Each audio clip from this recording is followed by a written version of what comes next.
Всем привет! В этом видео я покажу, как я готовила муссовый торт. Поделюсь рецептом мусса яблочный чизкейк. Если вам интересно, смотрите дальше.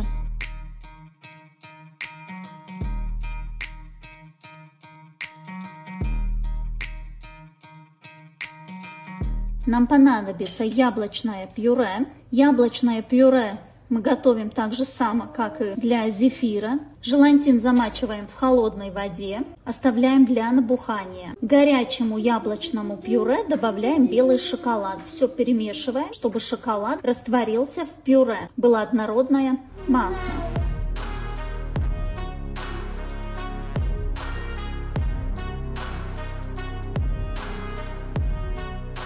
К яблочному пюре и растопленному шоколаду добавляем сыр маскарпоне. Если не мешает минимальный соленый вкус от крем-чиза, то сюда можно добавить любой сливочный сыр, не только маскарпоне.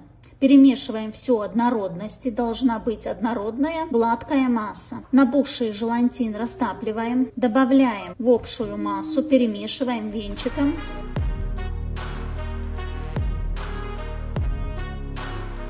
Сливки взбиваем до мягких пиков, они остаются вот такие жидкие, и вводим в основную массу, перемешиваем венчиком до однородности. По желанию добавляем ваниль, корицу.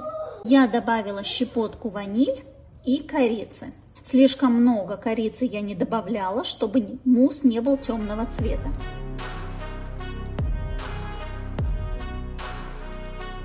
Мусс наливаю вот такую форму. Это будет декор на моем торте. Мусс наливаю только так, чтобы заполнился этот слой, где у формы рисунок. Ставлю в морозилку и продолжаю готовить основной муссовый торт.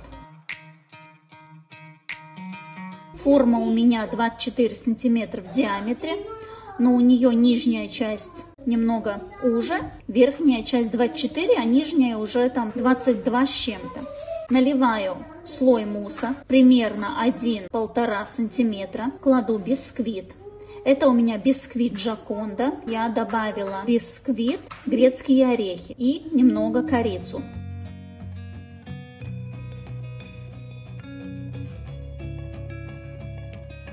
Из кондитерского мешка наношу конфи маракуйя. Подробный рецепт конфи и бисквита Джоконда есть на канале. Ссылку оставлю в описании. Также оставлю под видео рецепт самого мусса. Сверху наливаю еще слой мусса, тоже примерно 1-1,5 сантиметра.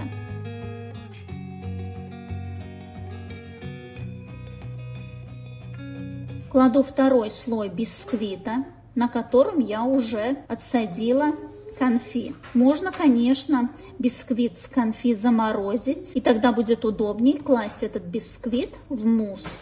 Немного придавливаем, чтобы утопить бисквит в муссе. Замораживаем торт, подготавливаем зеркальную глазурь. Это у меня классическая зеркальная глазурь. Рецепт глазури есть на канале, ссылку оставлю в описании. Чтобы глазурь была нежного оттенка, я в глазурь добавила только пастельный перламутровый розовый цвет. Я не добавляла белый краситель. Поэтому глазурь получается очень нежного розового цвета, немного даже прозрачная. Глазурь используем 35-38 градусов. Посыпала сублимированной клюквой. Такие сублимированные ягоды очень хорошо подходят для декора.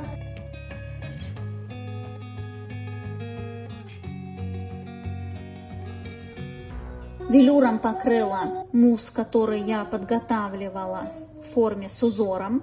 И сразу замороженный клала на муссовый торт. Тут у меня можно сравнить, я готовила один торт какое-то время назад, и мне понравился вот этот конкретный дизайн торта, и я повторила еще раз. Мне понравилось сочетание цветов и минимальный декор. В этот раз я добавила только кремовые цветы. Рецепт кремовых цветов у меня тоже есть на канале. Есть цветы манго, есть рецепт красный бархат для цветов. Также есть рецепт капучино. Все ссылки оставлю под видео в описании. Подробно про велюр я сниму отдельное видео и расскажу, как я покрываю велюром муссовые торты, обычные торты, маленькие пирожные с разными узорами. Этот мусс немного сладковатый, если сравнить, к примеру, с другими видами мусса, которые у меня есть на канале. Но этот мусс очень стабильный. Муссовый торт, покрытый велюром, не трескается. Пирожные можно брать в руки, они стабильные, так как этот мусс очень плотный.